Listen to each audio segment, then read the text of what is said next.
tahiyatul masjid sama sholat sunnah setelah wudhu. Kenapa kok tidak ada batas waktunya? Karena dua sholat ini adalah sholat yang memiliki penyebab.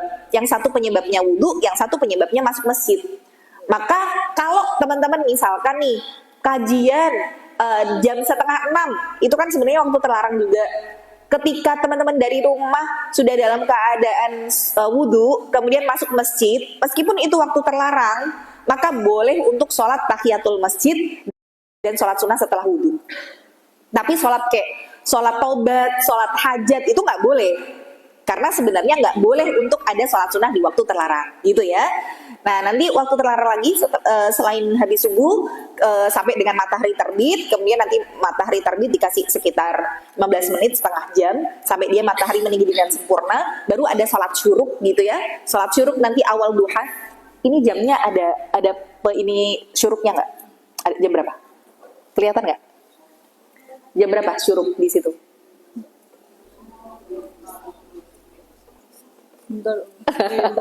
Jalan ya.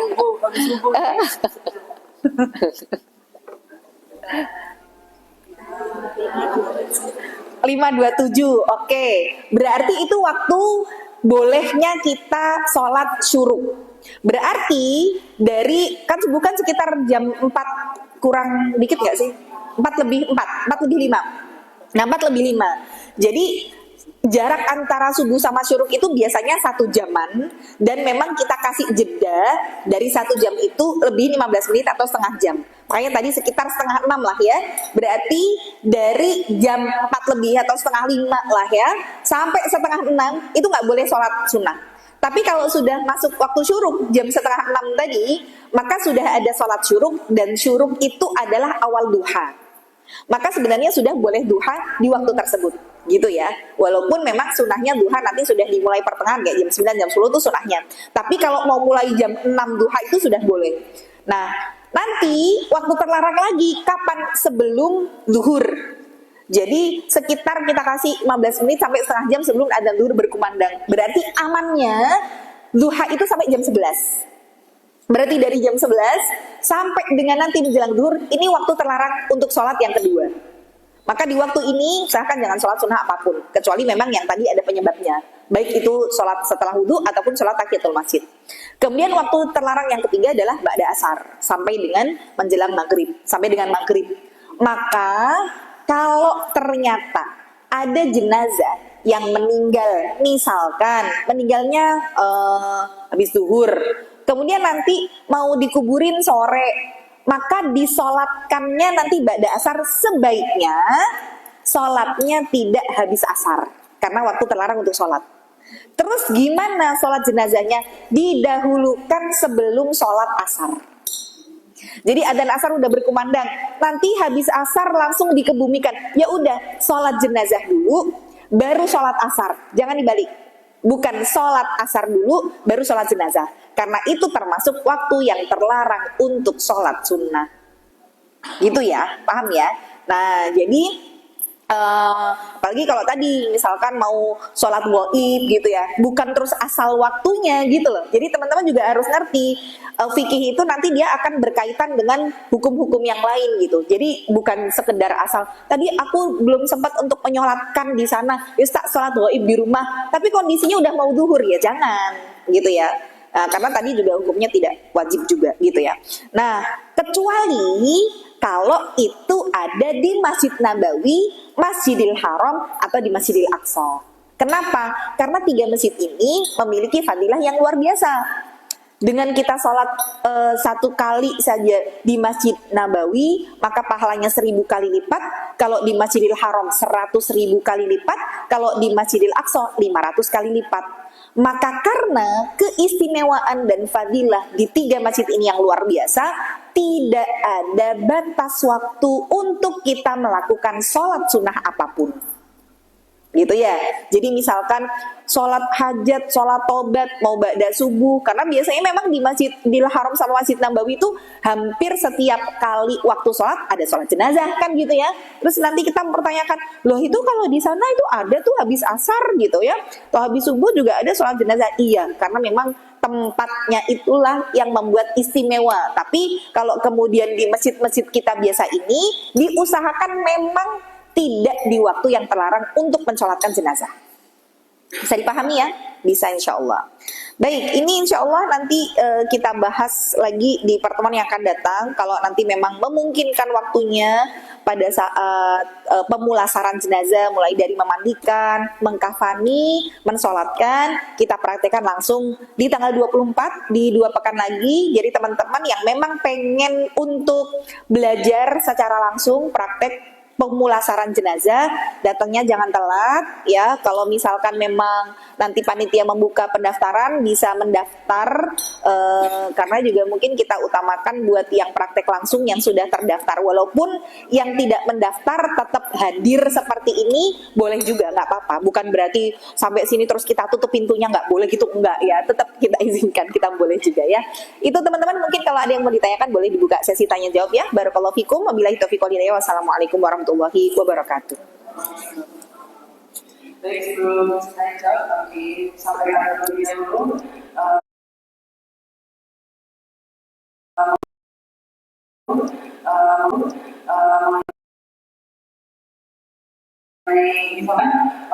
kegiatan pada tanggal 24 Januari 2026 insya Allah di masjid ini, yaitu dengan mendaftar terlebih dahulu.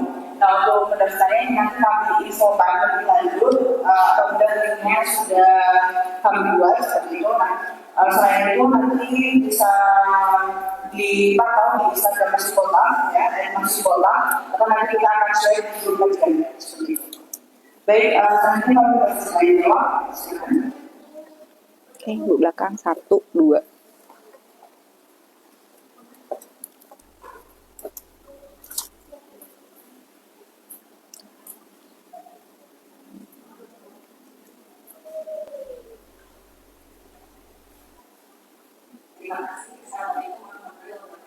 Waalaikumsalam warahmatullahi wabarakatuh. Baik.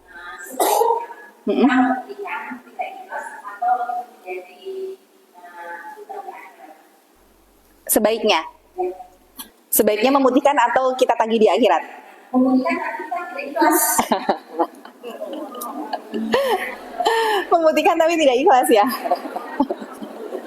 Jadi kenapa memutihkan tapi kalau nggak ikhlas? Berarti terpaksa. Karena nominalnya juga. Nah, kalau memutihkan tapi tidak ikhlas, berarti kan ibu mau nagih nanti di akhirat, menuntut kan? Iya. Berarti kalau nuntut bukan di situ nanti.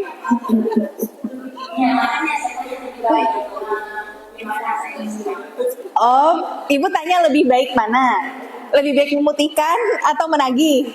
Kalau ditanya lebih baik, memutihkan.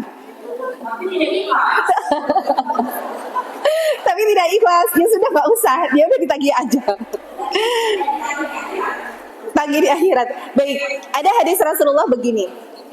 Kalau kemudian kita menghutangi orang gitu ya, kemudian sampai di batas waktu ternyata dia tidak membayar, maka kita dihitung bersedekah setiap harinya senominal yang kita pinjamkan sampai dia membayar. Contoh nih misalkan, harusnya bulan ini dia utang 1 juta bayar. Ternyata sampai tahun depan nggak bayar-bayar. Maka setiap hari sampai dia bayar, kita dihitung sudah sedekah senilai 1 juta. Ibu pilih yang mana?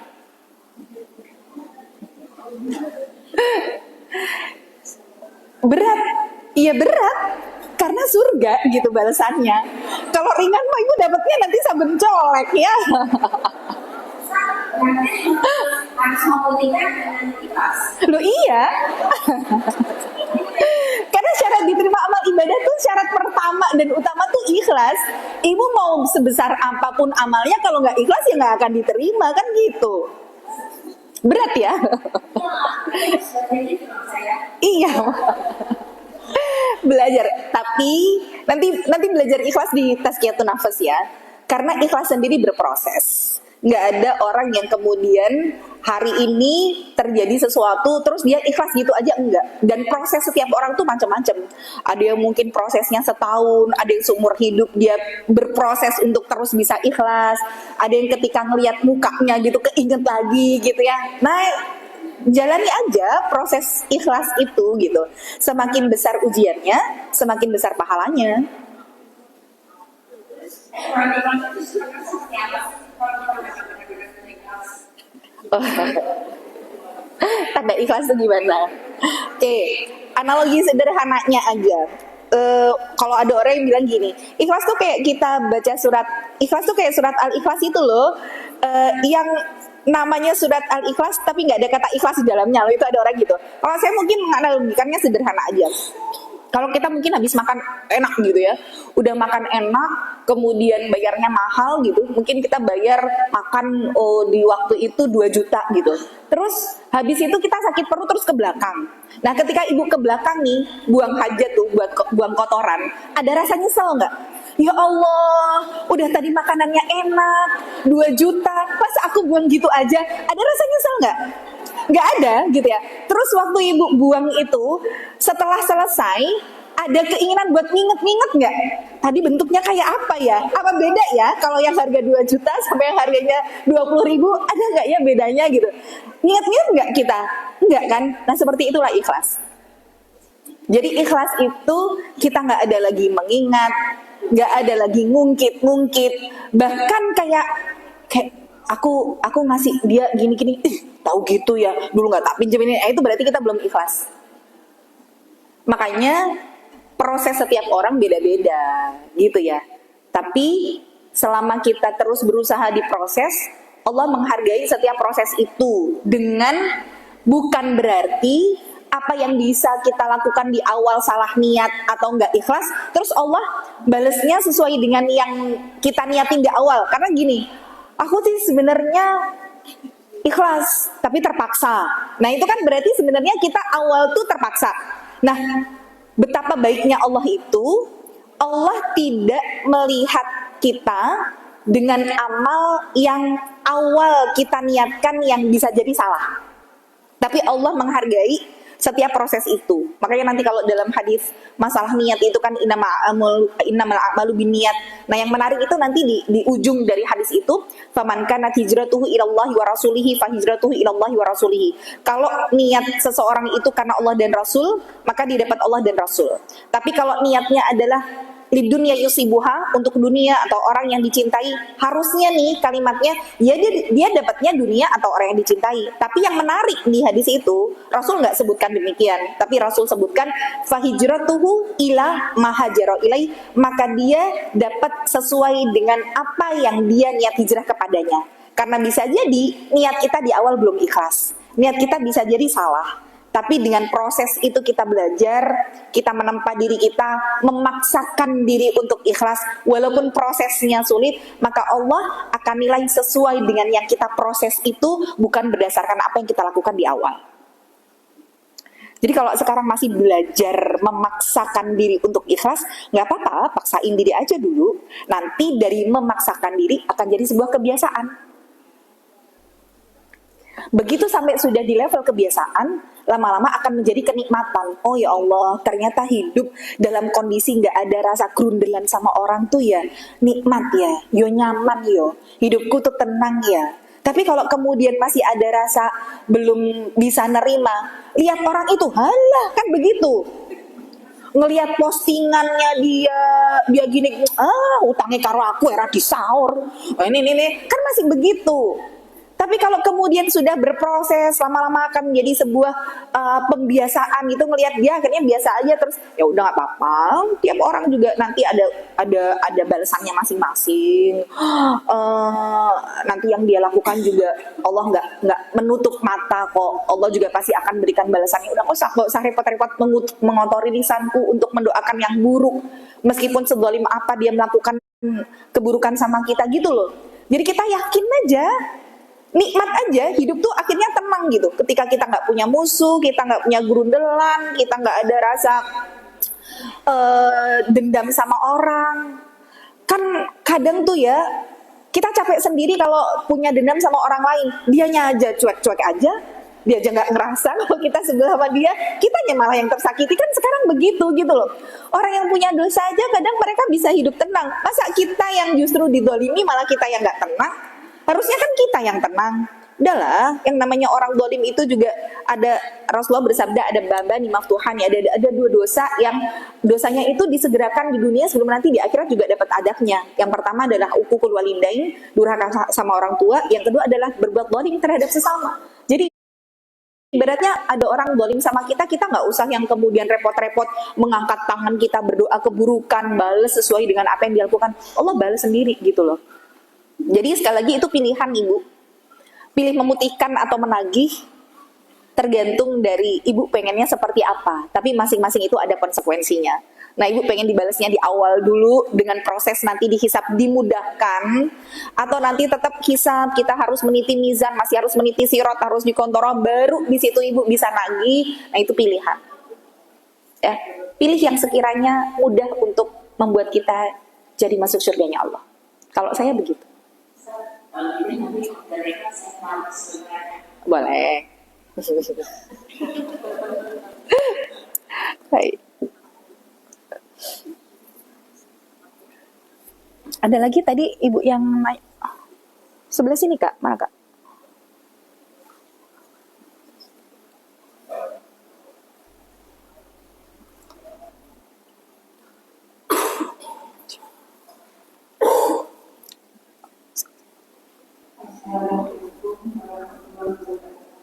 Waalaikumsalam warahmatullahi wabarakatuh. Ya, silakan ibu. Seseorang itu sedang beribadah kepada orang yang mempersiapkan kebutuhannya, misalkan bersih umroh atau menyekolahkan anaknya. Dan jawabannya itu tidak kecil, nominasinya juga besar. Terus kami menjawab, dia tidak usah tinggal, misalnya masih yang ada, dan yang ada 500 atau bahkan itu termasuk pemilihan atau amparan namanya. Terima kasih. Waalaikumsalam warahmatullahi wabarakatuh. Jadi ada orang yang dia ini suka membantu orang dengan meminjamkan uang tanpa ada riba gitu ya Bu ya? Ada seseorang yang sering pinjem.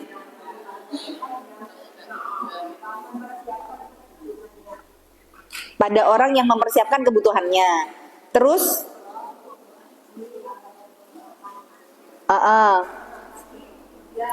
yang orang tadi pinjem uang ke orang yang tadi mempersiapkan tadi. Terus pertanyaannya,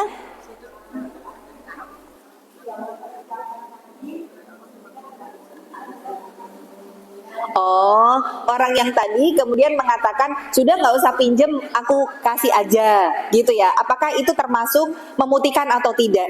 Iya, termasuk yang memutihkan.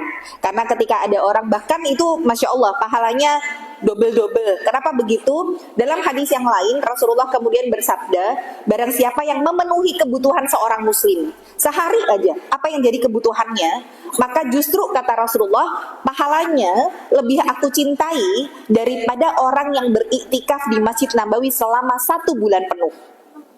Itu ibaratnya kita nolong orang sehari aja pahalanya lebih dicintai daripada orang iktikaf 1 bulan. Apalagi sampai kemudian bukan cuma bantu, diikhlaskan, diputihkan. Maka justru nanti dalam hadis lain Rasulullah bersabda, barang siapa yang memudahkan urusan orang muslim di dunia, Allah mudahkan urusannya di akhirat. Jadi masya Allah orang yang seperti itu pahalanya luar biasa. Dapat pahala yang berlipat ganda jika memang benar-benar ikhlas karena Allah gitu ya. Dan justru itu nanti yang akan membawa dia menjadi mudah untuk masuk surganya. Gitu. Termasuk memutihkan? Iya, termasuk memutihkan. Ya, Bu.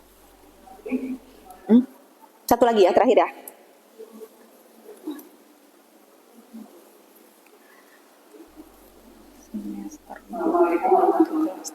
Waalaikumsalam. Makanya kalau untuk sholat jenazah, Mm-mm. posisi yang perempuan kita di sholat perempuan semua, posisi perempuan gimana? Untuk jamaahnya silakan. Baik, kalau perempuan tadi jenazahnya posisi imam di tengah tubuh. Kemudian posisi makmum, kalau yang imam perempuan otomatis di samping sejajar. Tidak dengan posisi imam di depan.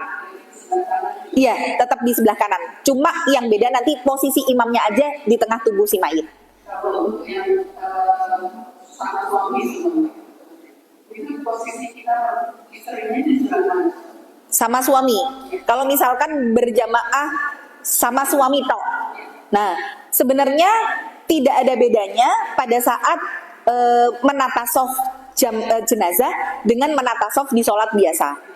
Ya, bukan harusnya, sebaiknya kalau tempatnya memungkinkan, posisi makmum perempuan, kalau misalkan tadi entah suami istri atau yang mahram ya, dia tepat di belakang imam laki-laki, bener-bener sejajar belakang. Jadi bukan yang posisinya belakang kanan. Udah nggak? Jadi misalkan nih gini, ini imam, maka harusnya nih perempuan di sini, persis sejajar di belakang. Jadi bukan begini terus rodok mencong begini, bukan.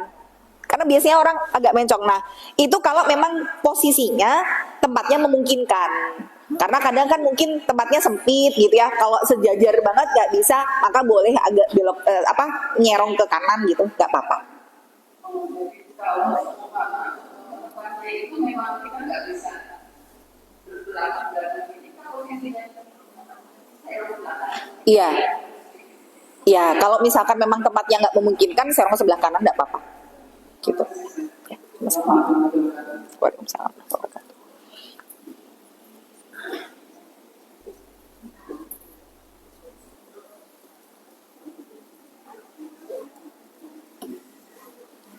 Jadi sudah jawab. Selanjutnya kita menggunakan beberapa poin Nanti saya bilang lagi ya. Yang pertama, sholat gaib tidak dimaksud apabila tidak ada yang menjalankan sesali. Yang kedua, wanita boleh menjalankan jenazah, tetapi tidak boleh mengikuti jenazah atau mengantarkan sampai kubur. Apabila ini berjalan, maka bisa setelah jenazah dikemudikan. Kemudian, seorang ibu tidak boleh mengantarkan anak laki-lakinya bila anaknya sudah berusia lanjut. Bolehnya jika anak tersebut masih menyusui. Selanjutnya, mengetahui harus dengan kata yang Allah dengan perlahan. Kemudian tidak boleh lama-lama untuk menguburkan jenazah. Selanjutnya, sunahnya menguburkan di kuburan yang sesama muslim. Hukum sholat jenazah adalah perkifayah, yaitu hukum kewajibannya sudah dikerjakan oleh orang lain. Kemudian posisi imam pada jenazah perempuan di tengah tubuh jenazah. Kemudian posisi imam pada jenazah laki-laki sejajar dengan kepala jenazah. Kemudian sunahnya membuat tiga sos ke belakang meski jamaahnya sedikit. Baik, itu saja yang saya sampaikan. Cukup sekian kajian yang bersama pada hari ini. Dan saya mengatur kembali untuk para jamaah bisa pantau di kota atau bagi yang belum masuk pada grup kajian setelah ini bisa menghubungi saya supaya saya bantu untuk masuk grup seperti itu. Sekian kajian pada hari ini. Mohon maaf kalau tidak ada silakan. Dan kita Assalamualaikum warahmatullahi wabarakatuh. Waalaikumsalam warahmatullahi wabarakatuh.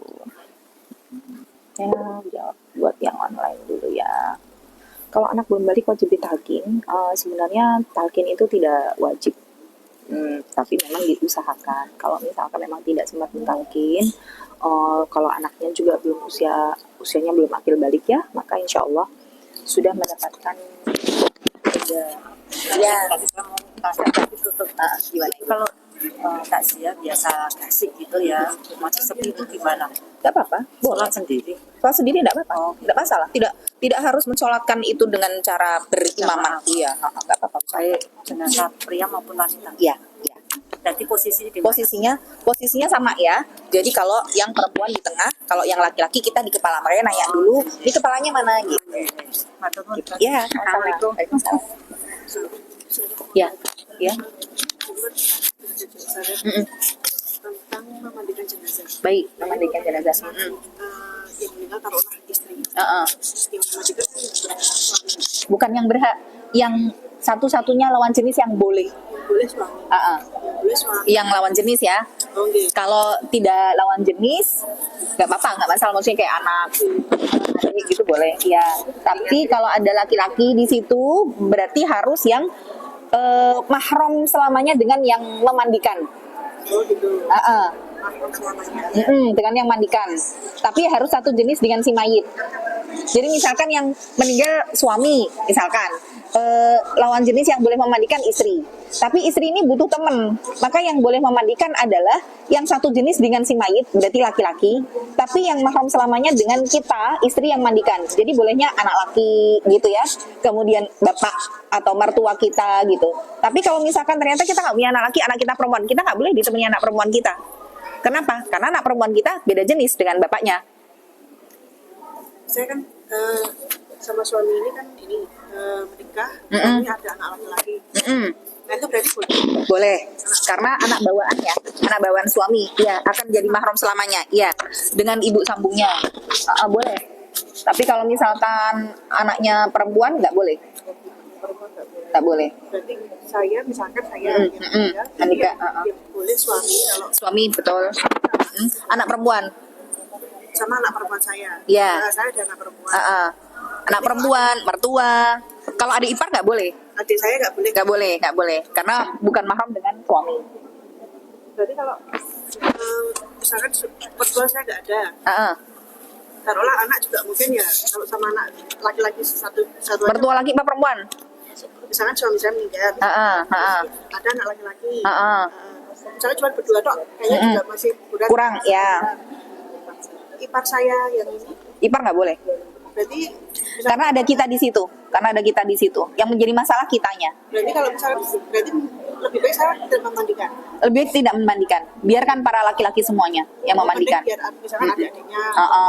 Atau bahkan mungkin ada keluarga nggak ada yang bisa, tetangga nggak apa-apa, nggak masalah. Yang penting laki-laki semua. Iya. Yang ada masalah tuh gara-gara ada kita di situ, karena akan terjadi ikhtilat nanti, percampuran antara laki dan perempuan dalam satu tempat. Oh, jadi lebih baik mending saya tidak, maksudnya suami atau istri tidak memandikan karena memang Iya, terbatas, iya, gitu. Ya, sama satu lagi saudara. Saya itu jadi tadi mau tanya ke ini kan agak sedikit. Saya tuh sama mantan suami saya itu padahal udah mungkin ya mau 15 tahun yang lalu udah bisa. Cuman kok ketemu tuh kayak nggak punya apa gitu. Nah, mungkin masih ada apa ya? Apakah saya dosa dong? Itu namanya kalau dalam bahasa Arab sesuatu yang mungkar, yang diingkari oleh hati. Karena kan pasti dalam hati kecil kan juga ada rasa nggak enak juga, gimana pun bapaknya anak-anak misalkan gitu ya. Maka itu diantaranya adalah sholat kita tidak berkualitas, sehingga memicu kita belum bisa memaafkan 100% mungkin orang yang sudah pernah berbuat salah sama kita masih ada rasa dendam gitu. Tapi dengan kita memperbaiki kualitas hubungan kita sama Allah, insya Allah nanti itu akan sedikit-sedikit berubah. Gitu. Tapi itu dosa nggak saya? Ya sebenarnya. Iya, memutus silaturahim. Sebenarnya sudah biasa, cuma Gimana pun kan punya anak nggak? Nah, iya. Saya memilih diam gitu loh. Ya, menjaga jarak hubungan nggak apa-apa, asal tidak memutus persaudaraan. Tapi kalau dengan mertua saya dengan ini saya sering ketemu sama mantan ipar saya juga sering ketemu. Ya, bersikap sewajarnya saja. Jangan sampai masih ada rasa dendam. Ya, memaafkan dan tetap berbuat baik itu loh tadi yang diistimewakan sama Allah. Ya, pelan-pelan. Ya, amin Mbak Yakum. Saya nyambung yang tadi. Gimana? Ya, baik. Enak banget. Ini kan masalah ini baru banget. Baru banget. Jadi, Ustadz juga Ustadz. Itu waktu itu dengan istilah Kuman. Tuhan. Itu saya tidak kenal itu, saya tidak kenal berapa. Gitu. Karena teman baik saya suka kajian di itu. Bu Yani ada di tapi Ustadz yang butuh nanti pinjam saya tuh ya pinjam 10 juta nanti kami ada kembalikan ternyata udah 1 tahun Belum.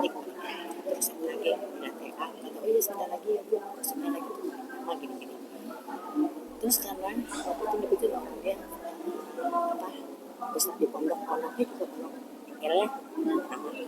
Saya pikir kan pegang betul terus saya menyampaikan ternyata dia memegang itu dan alasannya kan untuk pondok. Tapi ada hitam di atas putih nggak? Ya udah transfer aja. Oh. Udah transfer aja. Terus ya kalau sampai ternyata itu semua udah hilang di HP. Saya datang tahu ternyata itu sudah tidak di pondok. Dari sana rumahnya di mana pondok pun juga Nggak tahu. amal lepas. Oh. Terus saya ini lagi berusaha mencari tahu. Saya memutus ini nih. Semoga ini korbannya Hanya saya. akhir. Karena kemarin saya membaca tuh dari HRD dan masnya pondok itu ternyata dia Bermasalah. saya aja. Saya lagi berusaha mencari tahu benar nggak sih pondok yang akan dia bangun itu, gitu kan. Terus cuma dia ada teman-teman, dia sebut dia mengikuti masih ternyata kan bodoh. Kalau yang tadi saya tahu, saya berusaha gimana ya, berusaha untuk cari tahu dulu, berusaha yang saya mau lakukan. Saya cari itu kalau benar, apa terus selalu saya begitu aja bisa memutus. Iya, tetap wajib untuk kita menagih apa yang menjadi hak kita ya. Jadi tetap kita ikhtiar sampai di batas maksimal. Iya. Tapi kalau misalkan sudah ikhtiar segala macam kok nggak ini, ya sudah gitu. Ibu boleh untuk mengatasnamakan umat gitu ya. Kita seolah-olah jadi pihak yang ya dibohongi. Kita tadinya juga pengen bantu dan lain sebagainya. Ibu boleh untuk menjadikan itu sebagai sarana buat nanti nagih di akhirat, boleh. Karena memang tertulis itu pinjaman karena yang untuk donasi itu beda ya. Itu beda saya nggak. Udah kalau pinjaman memang harusnya dalam masalah piutang itu ada hitam di atas putih, maksudnya ada perjanjian gitu loh, ada tulisan gitu. Bukan hanya sekedar bukti transfer aja sebenarnya ya. Mikir udah Ustadz, iya. Oh, berarti saya harus Memang tetap harus ikhtiar. Iya, tetap harus diikhtiarkan. Perkara nanti pada akhirnya mungkin, tapi tetap kita usaha dulu. Gitu ya. Masih anggap Ustadz baru kemarin. Bismillah. Kita tetap, maksudnya di satu sisi juga husnudzon sama Allah. Mungkin ada hartaku yang tercampur dengan sesuatu yang haram atau syubhat gitu. Jadi caranya Allah untuk membersihkan harta kita mungkin ya dengan cara ini. Jadi kalau saya mungkin dalam kondisi kayak gitu mikirnya, ya Allah, mungkin kalau aku ini nggak bisa sedekah dengan nominal segitu untuk engkau, maka sekarang saatnya Allah memaksa aku untuk mengeluarkan segitu tuh, karena Allah ngerti itu harta yang memang harusnya aku bersihkan. Di titik akhir gitu. Karena walaupun berproses. Sebenarnya yang saya pikirkan itu bukan nominalnya, tapi ada Ustadznya, ada pondok, dan saya nggak ada hubungan sama orang lain dengan status. Ya tetap diikhtiarkan Bu. Kalau bisa memang ada korban-korban lain sama berusaha untuk mencari tahu. Ya diikhtiarkan ya Bu ya. Semoga Allah mudahkan ya. Ini cucunya. Iya. Masya Allah, gantengnya. Masya Allah. Sama-sama Ibu. Waalaikumsalam warahmatullahi wabarakatuh. Gimana? Yang saya tanyakan, usia kan kita nggak tahu. Betul. Yang saya tanyakan, kalau hutang, sedangkan ibaratnya ahli waris kita nggak semua tahu gitu. Itu nanti kitanya di akhirat seperti apa, Ustaz? Iya, jadi yang namanya ayat hutang itu kan memang di dalam Al-Quran sampai ditulis yang paling panjang gitu ya.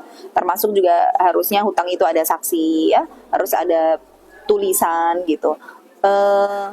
Kalau kita masih punya utang, sebaiknya memang ahli waris tahu hutang kita berapa, kemudian kepada siapa. Jadi memang kita punya catatan itu. Kemudian nanti kita wasiatkan kepada ahli waris nanti kalau tiba-tiba ibu nggak ada, ini daftar hutang ibu misalkan ya, di situ ibu tuliskan juga ibu masih ada orang yang hutang sama ibu sekian, tolong kamu tagih, kamu bayarin ini. Karena itu nanti di zamannya Umar bin Khattab pernah ada salah seorang sahabat yang udah meninggal dunia, terus mimpi gitu ya, didatengin sama orang itu, terus bilang aku pernah punya utang, karena sampai hutang itu yang membawa si sahabat ini tuh nggak bisa masuk surga, maksudnya diberatkan di proses kuburnya tuh gara-gara itu. Makanya dia datang ke mimpi ke sahabatnya itu bilang, aku masih punya utang sekian gitu, tolong aku masih punya hartaku ini berupa baju besi, diambil waktu aku mati gugur di medan perang, diambil sama sahabat ini, tolong kamu cari di rumahnya itu masih ada baju besinya di situ. Ternyata benar ditelusuri sampai akhirnya dijual dibanding ke hutangnya. Nah itu sampai seperti itulah hutang gitu. Jadi ya sebaiknya memang kalau kita masih punya hutang ditulis, ahli waris kita tahu harta kita yang masih ada apa aja yang buat jagan, supaya itu juga tidak membebani ahli waris ya. Karena gimana pun hutang kita jangan sampai kita nggak ada ahli waris yang akhirnya jadi susah untuk membayar hutang kita gitu. Kalau misal kebetulan ada yang ibaratnya belum ke apa namanya, ahli waris kita belum ada hal yang enggak Tahu, itu gimana ya Ustazah? dikasih tahu. Maksudnya nggak tahu gimana? Gini, maksudnya misal aja contoh, ini hutang, nah habis itu seketika itu usia kita kan nggak tahu. Ketika Nah, ibu udah punya catatan itu, udah punya catatan. Jadi nanti misalkan dikasih tahu ke anak-anak gitu ya, ini ibu sudah nulis ya, ini surat wasiat ibu. Nanti kalau misalkan ibu tiba-tiba nggak ada, kalian baca itu ini gitu, boleh kayak gitu. terus kebetulan saya juga anak saya laki-laki semua. Mm-mm. Itu gimana nanti? Nggak apa-apa anak laki-laki semua. Justru anak laki-laki kuat. Maksudnya anak laki-laki yang ditanyakan dari segi apa? Memandikan jenazah. Oh, memandikan jenazah. Kirain dari segi warisan. Kalau dari segi warisan nanti harta ibu habis dibagi anak laki-laki. Berarti kalau harta waris itu langsung ibaratnya satu itu langsung dibagi berempat gitu Bu. Kebetulan Harta warisan itu dibayarkan utang dulu. Yang pertama, mulai dari pengurusan jenazah pakai uang ibu, kemudian nanti dari segi hutang dibayarkan, kemudian ibu punya wasiat atau enggak gitu ya. Kalau ada wasiat kepada orang lain dari yang bentuknya harta, dikasih dulu wasiat, baru setelah itu dibagi kepada anak-anak. Nah, anak-anak itu nanti masih ada suami atau enggak. Kalau misalkan memang ada suami, dibagi dulu bagian suami, baru kemudian anak laki-laki semua dibagi rata. Tapi kalau ada anak perempuan maka 2:1 gitu. Ya. pokoknya yang penting kita Yang penting tulis. walaupun Iya. sedikit Iya, ditulis. Dan anak-anak memang udah dikasih tahu, ini ibu nulis di sini ya, takutnya nanti umur nggak ada yang tahu gini gitu. Yang penting ibu sudah berikhtiar. Iya, ya Allah lihat nanti ikhtiarnya ya. Terima kasih Ya sama-sama Bu. Waalaikumsalam. Ustazah. Ya. Nanti minta fotonya ya. Oh boleh. Ya udah, apa mau foto sekarang? Boleh. Oh tuh difotoin.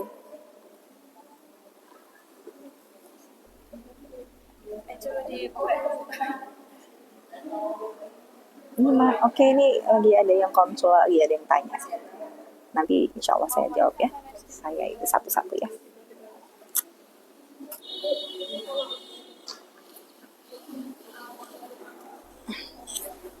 Gimana? Di sini aja? Bebas mau apa? Oke, yuk. Mau foto sama SK Bu? Bebas.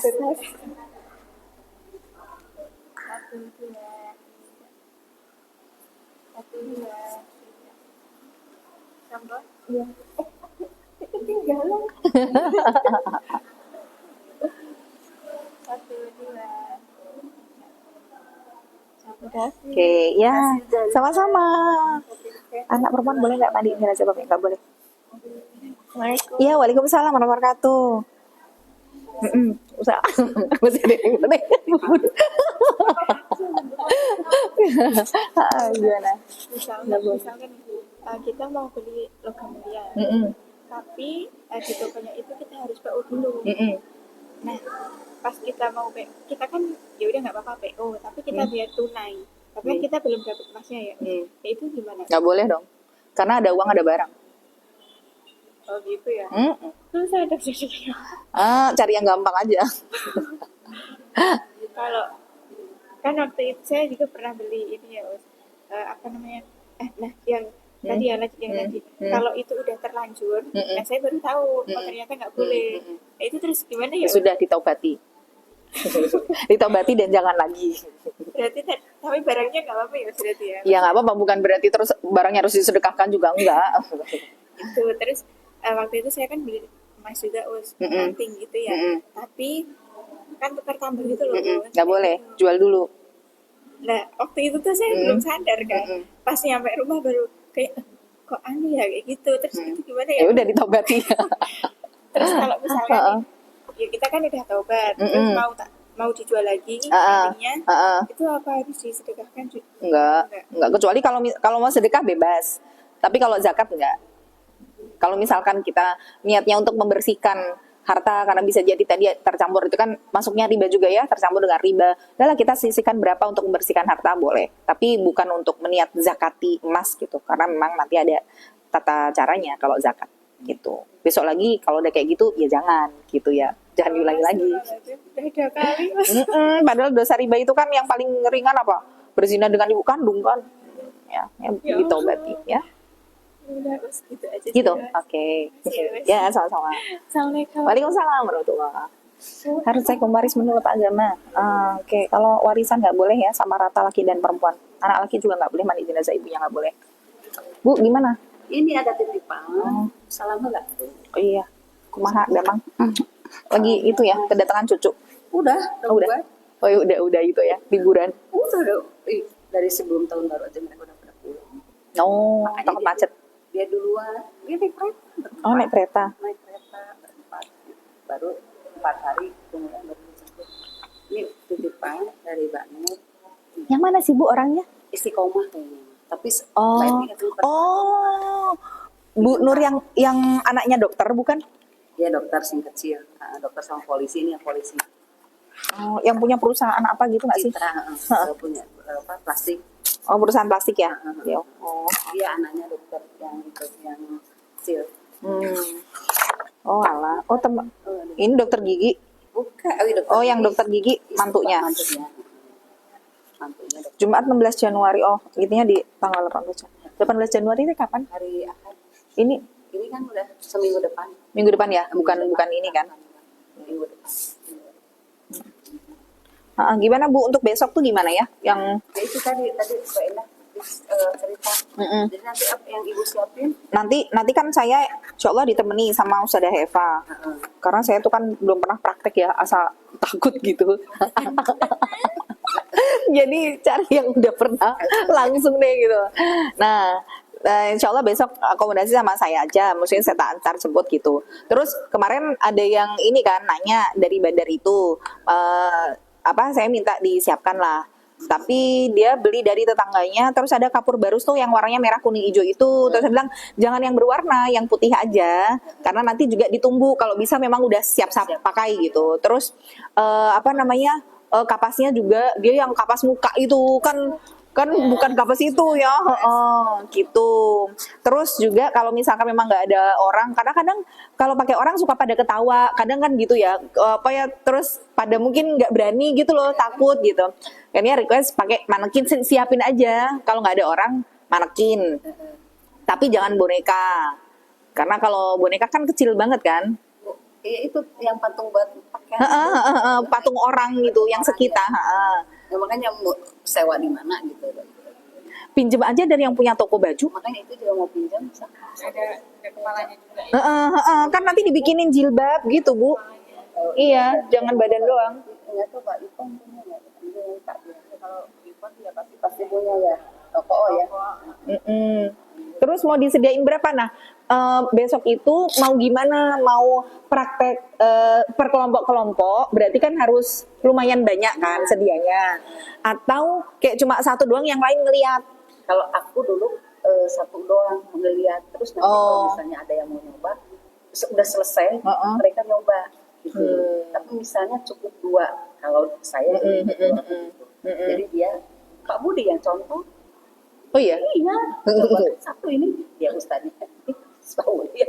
Ya sebenarnya nggak apa-apa sih, langsung ke orang juga nggak apa-apa. Cuman kadang pada suka nggak mau itu loh. Nah gitu, jadi 2 waktu itu sih. Tapi nggak tahu kalau saja mau ya Bebas, kita ngikut aja. kelompok. Mau kelompok atau mau 1 atau mau 2 bebas aja Kalau sih. kelompok kan ini cukupnya ini sekitar 140-an. Yang di sini yang kita lakukan. Kalau misalnya di sana nanti dia itu makanya yang ditambahkan yang daftar dulu. Bebas deh Bu, tergantung ada berapa gitu aja, bisa disiapin berapa. Ya, gitu nanti kalau ini ada 4 misalnya. yaudah bikin 4 kelompok gitu, yang lain kan bisa sambil ngeliat di kelompok mana-mana gitu aja lah ya. kebanyakan. Tapi kalau Ustazah Evi juga kesini. Iya lo kesini. Mau Ustazah Evi. Nanti gitu ya, berdua jadinya ya. Ya nggak apa-apa. Ustazah Evi yang Ngomong ya ini yang praktekin gitu. Kalau soalnya ngomong dari jam itu. Paling belum pernah. Belum pernah praktek. Kayaknya kalau bukan yang meninggal orang terdekat tuh belum berani untuk ini ya Bu ya. Enggak, saya tuh orang-orang sakit. Putri mau ada ini. Tapi pernah saya sebelumnya orang pertama siapa? Orang pertama kakak ipar. Kakak ipar tuh saya nangisnya gini. Kan dia masih banyak Nasrani ya di Jogja tuh, banyak Nasrani. Terus karena saya meskipun dulu nggak tahu ilmunya, tapi seenggaknya yang harus mandiin orang Muslim. Belum tahu ilmunya. Pokoknya mandiin aja. Pokoknya harus mandiin dan orang Muslim. Nah di situ terus bilala kakak ipar saya tuh kan udah terus cerai. Kakak ipar tuh saya yang lakinya, itu yang meninggal perempuannya. Mas saya bilang, Mas Heru nggak boleh masuk. Ini udah bukan istrinya. Ya nggak apa-apa tuh deh, nggak bisa. Udah cerai. Udah cerai. Oh, kalau cerai nggak boleh. Iya. Merasa dia istrinya. Nggak bisa sama untuk keluar. Terus akhirnya Itu saya betul tak kuat. Jadi saya mau ini terus saudara-saudara banyak kan banyak masalah. Ibu maaf ya kita tuh memang itu dulu. Setelah itu Muslim. Itu memberanikan diri saya. Nah dari situ Akhirnya berani. Selalu tergerak gitu. Ya memang harus ada pendorongnya sih ya. Pertama apa? Itu terus akhirnya kalau misalnya ada saya kesempatan ya saya langsung masuk. Yang pinjam bank riba. Orang rumah itu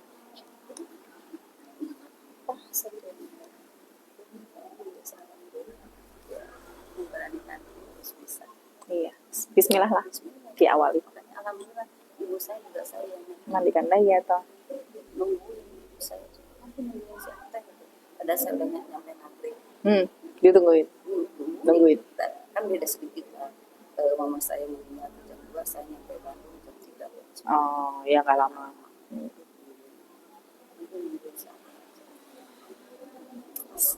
Memang harus gitu dipaksakan untuk mulai dulu. Ya, terus Bu. Udah, ini banyak yang nanya. Tidak boleh ya jenazahnya beda jenis, anaknya memandikan nggak boleh. Ya, satu-satunya lawan jenis yang boleh cuma pasangan, ya suami atau istri. Kalau misalkan memang punya hutang puasa, maka istri membayarkan hutangnya. Kemudian kalau bagi waris laki perempuan disamakan nggak boleh juga ya. Kalau hukum waris ya harus sesuai dengan Islam. Kalau laki-laki dan perempuan ya perempuannya dapatnya 2:1, perempuannya 1 bagian, laki-lakinya 2 bagian gitu ya. Jadi nanti kalau dari segi utang itu didahulukan, kemudian nanti wasiat ditunaikan dulu baru bagi waris. Jadi jangan kebalik, jangan warisan dulu baru bayar utang. Nanti orang udah punya duit nggak mau suruh bayar utang orang tuanya ya. Gitu ya teman-teman. Boleh suami istri saling memandikan, cuman nanti yang harus dipikirkan adalah yang menemani untuk memandikan jenazah itu nggak boleh yang beda jenis sama si mayit. Jadi kalau misalkan yang meninggal suami kita, istri boleh mandikan, tapi kalau ditemani sama anak perempuan ya nggak boleh, karena anak perempuan beda jenis dengan si bapak kita, si suami kita ya.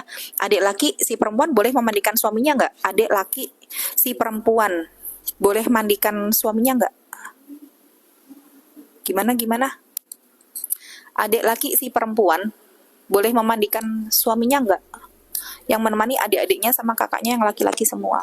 Istrinya boleh yang menemani, tapi kalau adik ipar, kakak ipar nggak boleh ya. Yang boleh kandung, karena akan jadi mahram. Yang bolehnya adalah yang mahram selamanya dengan yang memandikan gitu. Gitu ya teman-teman.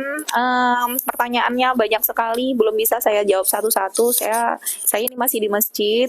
Insya Allah nanti kalau ada kesempatan saya jawab lagi pertanyaan-pertanyaan yang belum ya. Lebih kuat mana hukumnya, hak waris atau wasiat? Wasiat dulu ditunaikan, mimba diwasiatin tusun nabiha audain. Jadi wasiat dulu tunaikan. Cuman kalau wasiat, kalau dari segi harta nggak boleh lebih dari 1/3 warisan ya. Jadi ada ketentuannya, nggak boleh berwasiat seluruh harta dikasih, itu nggak boleh. Harus maksimal sepertiga. Jadi wasiat dulu tunaikan, baru warisnya kemudian dibagi. Gitu ya. Nanti insya Allah kalau ada kesempatan saya buka lagi sesi tanya jawab. Terima kasih buat teman-teman yang sudah menyimak, yang sudah bergabung di kajian hari ini. Insya Allah nanti di 2 pekan lagi, Sabtu keempat, kita praktek jenazah. Insya Allah saya live-kan juga untuk praktek jenazah, mulai dari nanti memandikan, mengkafani, sampai dengan mensolatkan. Gitu ya teman-teman, saya pamit undur diri dulu. Jazakumullah khair, barakallahu fikum. Wassalamualaikum warahmatullahi wabarakatuh. Itu biasanya berapa lama? Apa? Ya mungkin 2 jam kali ya Bu.